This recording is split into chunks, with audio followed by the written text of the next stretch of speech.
شاه دوستم و افسوس میخورم چرا انقلاب شد. من ژنده پوشی مردم اون زمان رو نمیبینم، اما شیک پوشی شاه و فرح رو میبینم. من فقر مطلق مردم اون زمان رو نمیبینم، اما جشن 300 میلیون دلاری شاه تو تخت جمشید رو میبینم.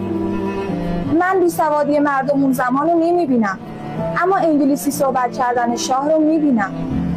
من خرسواری مردم اون زمان رو نمیبینم، اما ارزش پاسپورت رو میبینم. من نداشتن توان خرید خودکار رو نمیبینم، اما ثابت موندن قیمت خودکار رو میبینم. من تحقیر مردم توسط کاپیتولاسیون آمریکایی رو نمیبینم، اما دعوت شاه به کاخ سفید رو میبینم. من ممنوعیت ورود ایرانی و سلب به رستوران انگلیسی در ایران رو نمیبینم، اما خوشبش شاه با ملکه انگلیس رو میبینم. من بی‌آبی مردم اون زمان رو نمیبینم، اما شنای شاه و فرح لب ساحل رو میبینم.